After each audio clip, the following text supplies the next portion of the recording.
예레미야의 별명이 뭐죠? 예레미야 선지자의 별명.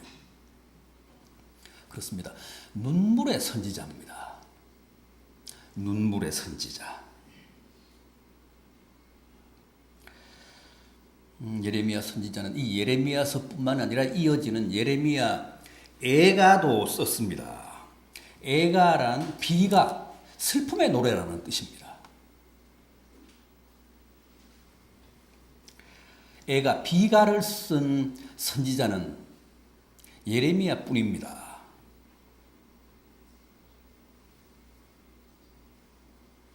그렇다면 예레미야는 왜 눈물의 선지자고 뭘 그렇게 슬퍼하며 애가까지 썼습니까? 비가까지 썼습니까?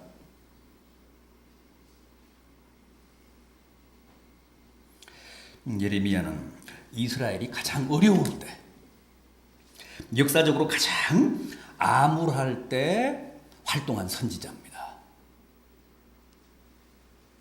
주전 626년에 시작을 해서 주전 587년까지 약 40년간 활동을 했는데, 이때로 말하면 이스라엘로서는 최악의 쇠퇴기였습니다. 나라가 지금 우리나라처럼 남북으로 분단이 되고, 또 분단된 상태에서 다시 북왕국은 아수르에게 망하고 남왕국은 바벨론에게 차례로 망하고, 그래서 수많은 사람들이 아수르로 혹은 바벨론으로 포로가 되고 노예가 되어 붙잡혀가고, 또 일부는 애굽으로 피난을 가고,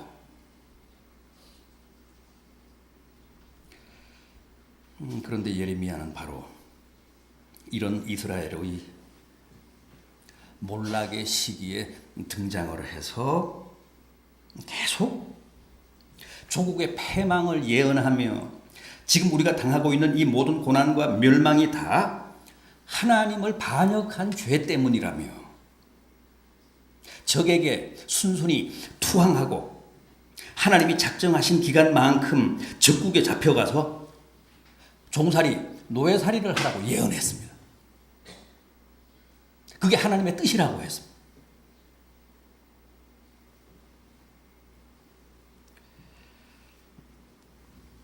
그래서 왕으로부터 백성들에게 이르기까지 누구도 그를 좋아하지 않았습니다.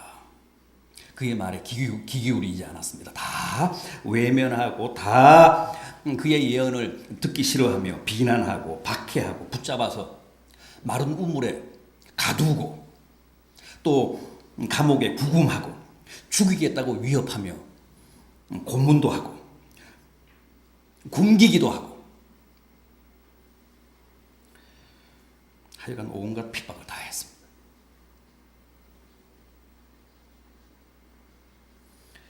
예레미야는 처음 소명을 받을 때 나이가 불과 20세였습니다.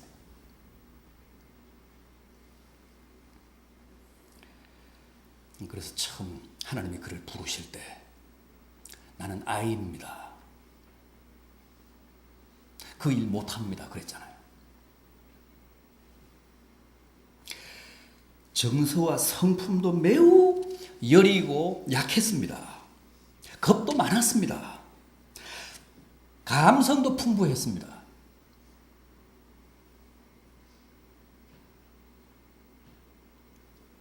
그래서 오늘 본문에도 나옵니다마는 처음 소명을 받을 때 저는 말을 할 줄 모릅니다. 저는 아직 어린 아이입니다. 저는 겁이 많아서 사람들 앞에 잘 나서지도 못합니다.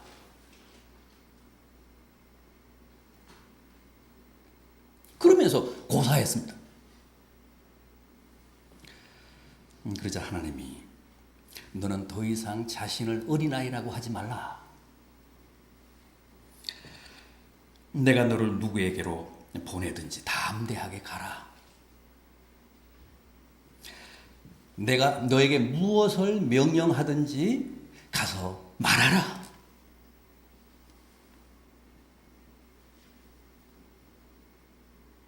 그러시면서 본문 8절을 보면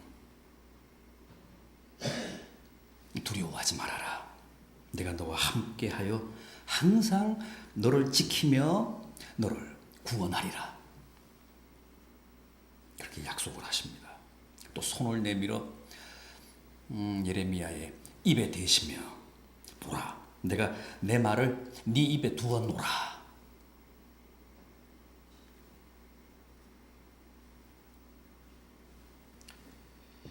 자, 이렇게 해서 정말 본의 아니게 어린 나이에 선지자가 되어 가장 어둡고 비극적인 내용을 예언하는 종이 됐기 때문에 그는 항상 우울했습니다. 항상 슬펐습니다. 한번 생각해 보십시오. 자기 조국이 망한다는 예언, 오히려 적에게 투항하고 순순히 그들에게 끌려가서 종살이를 하라는 게 하나님의 뜻이라고 전해야 하는 선지자의 심정이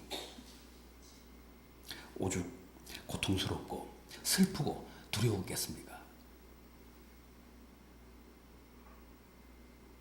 그래서 늘 그는 울었습니다. 하나님 앞에서도 울고 백성들 앞에서도 울었습니다.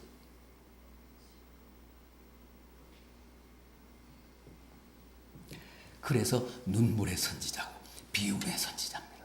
가장 불쌍한 선지자.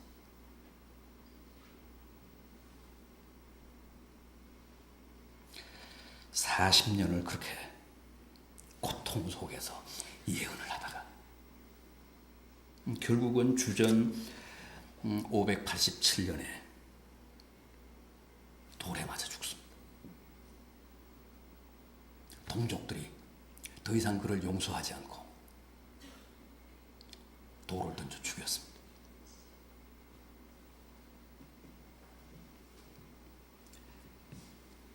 이렇듯 예레미야는 구약에 등장하는 그 어떤 선지자보다 불행하고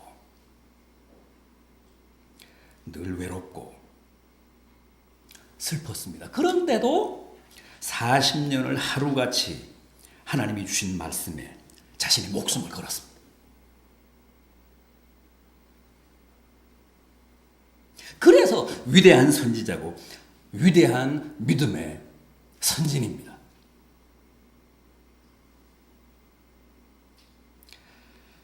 자, 그럼 이런 그가 우리에게 보여준 믿음의 모범을 한번 확인해 보도록 하겠습니다. 우선 그는 예지예정에 대한 확신이 투철한 사람이었습니다. 제가 봉독해드린 오늘 본문 5절을 보십시오. 내가 너를 모태에 짓기 전에 너를 알았고 내가 배에서 나오기 전에 너를 성별하였고 너를 여러 나라의 선지자로 세웠노라. 내가 너를 모태에 짓기 전에 이미 알았다. 뭡니까? 예지. 미리 알았다. 진작 알았다. 예지.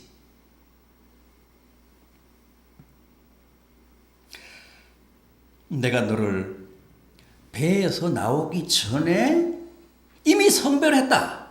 선지자로 세웠다. 뭡니까? 예정.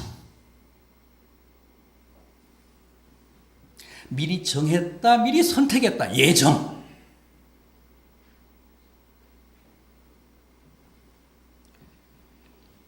바로 이겁니다.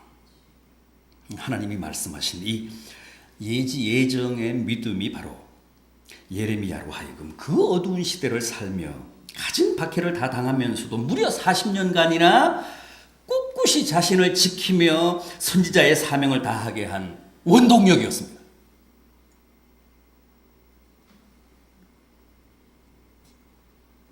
그는 누가 뭐라고 해도 내가 모태에서 짓기 전에 이미 너를 알았다. 너가 엄마 뱃속에서 나오기 전에 이미 내가 너를 선지자로 성별했다. 이 하나님의 생생한 육성을 평생 가슴속 깊이 품고 살았습니다.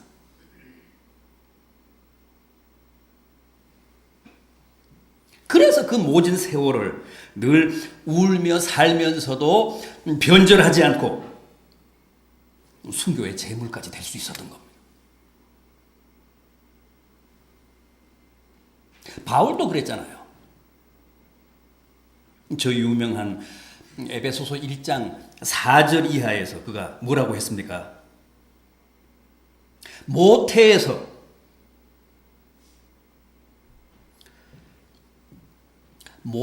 짓기 전이 아니라 엄마 뱃속에서 나오기 전이 아니라 이미 창세 전에 하나님이 우리를 택하시고 그 기쁘신 뜻대로 우리를 예정하사 자기의 자녀들이 되게 하셨다고 했습니다.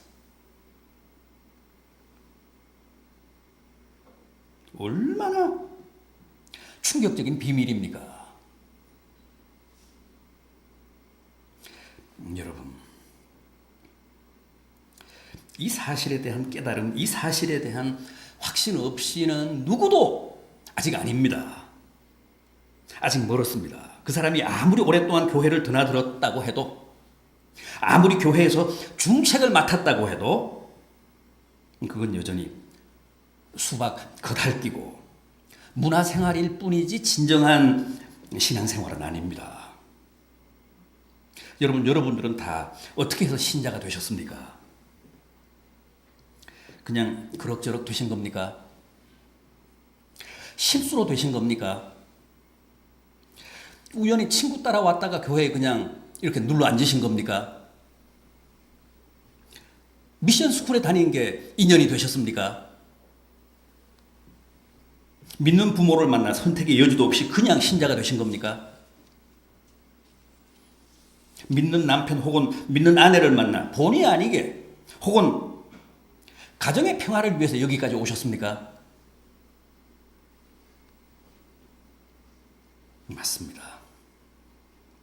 우리는 다 그렇게 해서 신자가 되었습니다. 그건 사실입니다.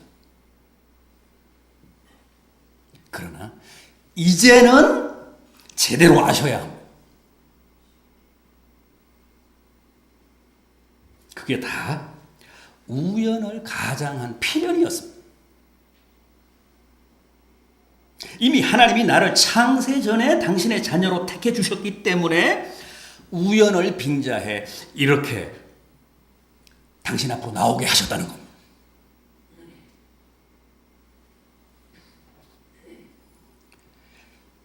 그게 실체적 진실입니다.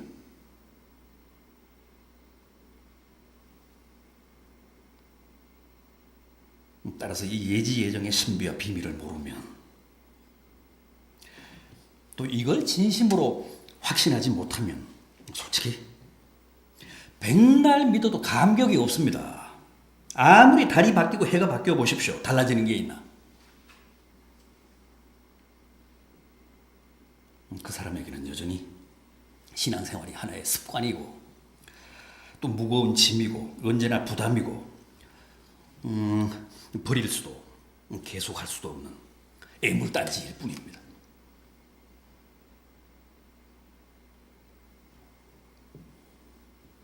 그럼에도 제가 보기에는, 제가 느끼기에는 우리는 여전히 이 예지예정에 대한 신념과 확신이 참 약합니다.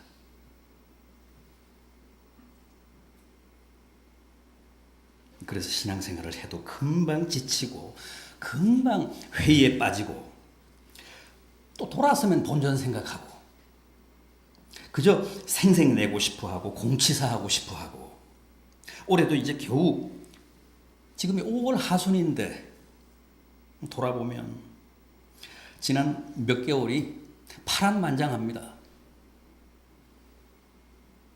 얼마나 휘청거리며 비틀거리며 엎어지며 자빠지며 살아왔는지 모릅니다.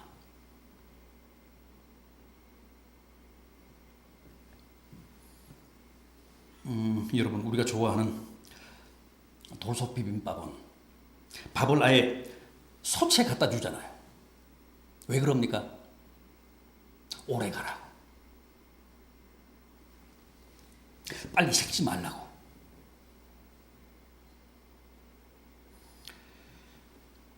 밥 한 그릇도 빨리 식지 말라고 그렇게 소채 갖다 주는데 하물며 믿음이겠습니까?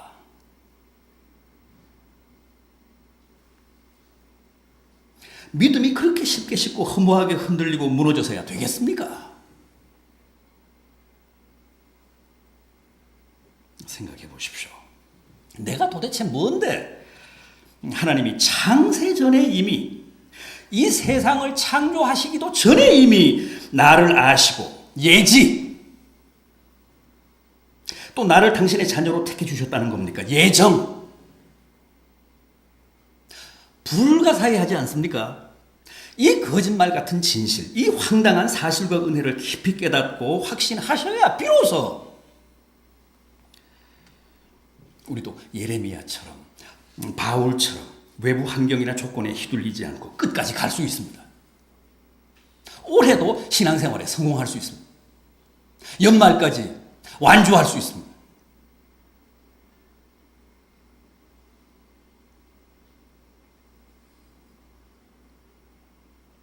예레미야는 아무도 그가 전하는 그가 외치는 하나님의 말씀을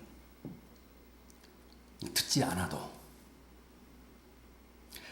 늘 고독하게 울며 40년을 예언하다가 돌에 맞아 죽었습니다. 바울은 33년간 온갖 고난을 다 겪으며 선교하다 결국 네로 황제에게 목이 잘려 죽었습니다.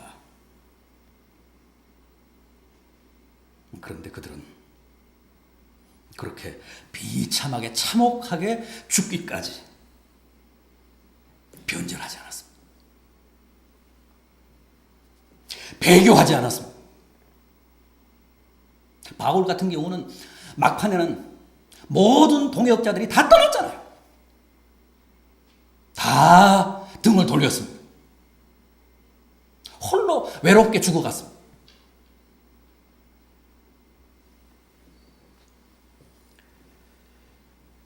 그러나 그들의 삶은 고귀했고 위대했습니다. 그것은 다 이 예지예정의 신앙에 투철했기 때문입니다.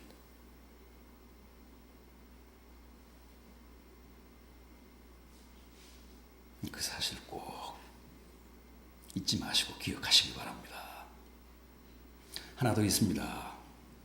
예레미야는 자신이 하나님의 말씀을 맡은 사명자라는 의식에 늘 투철했습니다.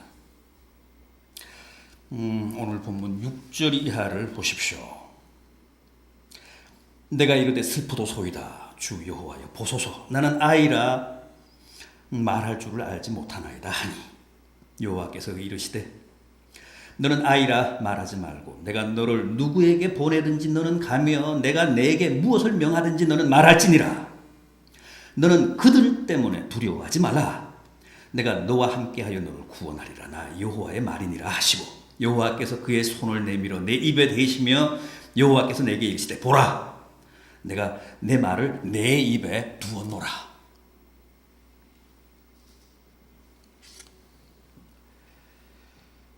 하나님이 예레미야에게 내가 너를 누구에게 보내든지 너는 가며 내가 내게 무엇을 명령하든지 너는 가서 말하라고 하십니다. 내가 내 말을 내 입에 두었다고 하십니다. 이게 바로 예레미야의 소명이었습니다.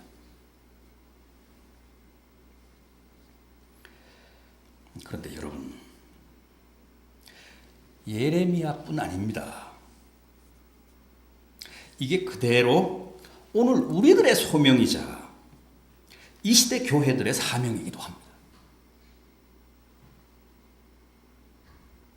주님은 오늘 우리들을 향해서도 내가 너와 함께하리라. 두려워 말라. 내가 너희를 누구에게 보내든지 너희는 가며 내가 너희에게 무엇을 명령하든지 너희는 가서 말하라 전하라고 하십니다.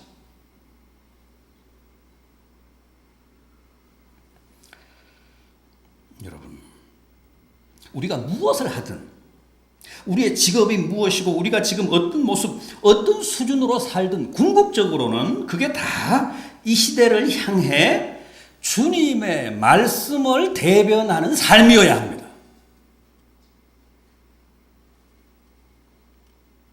한 번은 세례 요한이 심각한 회의에 빠졌습니다. 예수님이 정말 메시아인가 하는 의문이 생긴 겁니다. 자기가 볼 때는 주님이 늘 세리들, 창기들을 데리고 다니시면서 쓸데없는 일만 하시는 것처럼 보였기 때문입니다. 그래서 한 번은 자기 제자들을 주님께 보내서 물었습니다. 당신이 정말 오실 그이십니까? 당신이 정말 메시아 맞습니까? 그때 주님이 뭐라고 답하셨습니까?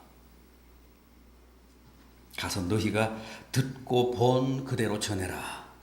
맹인이 보고 안진뱅이가 걷고 나병 환자가 깨끗함을 받으며 귀머거리가 들으며 죽은 자가 살아나며 가난한 자들에게 복음이 전파된다 하라.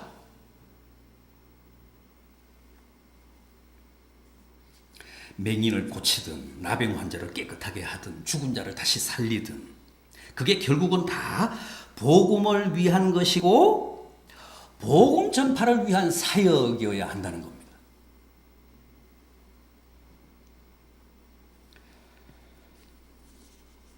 우리도 마찬가지입니다.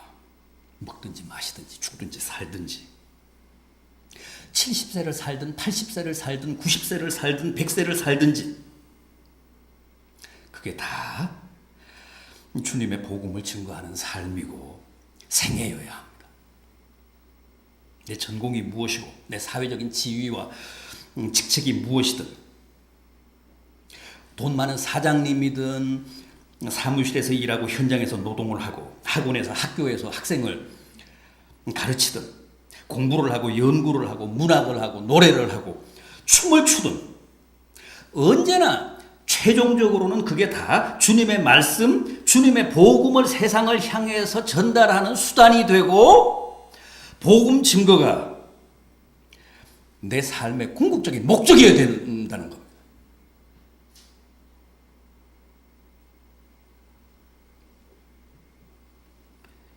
하여간 내 모든 행위, 내 모든 언어, 내 모든 재주,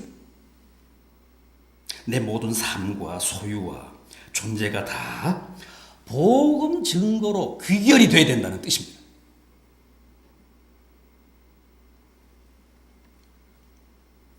어떻습니까? 여러분들은 그렇게 살고 계십니까? 예레미야는 저는 말할 줄을 모르는 어린아이입니다. 저는 겁이 많아 사람들 앞에 잘 나서지도 못합니다. 그러면서 하나님의 소명을 고사하다가 결국은 두려워 말라. 내가 너와 함께 할 것이라. 내가 너를 누구에게 보내든지 너는 가라. 그 말씀에 순종해서 평생 자신의 언어로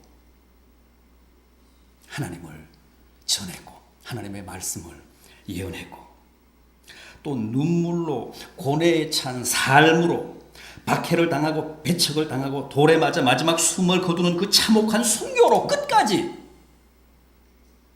하나님의 뜻을 충실히 증거한 위대한 하나님의 종이었습니다.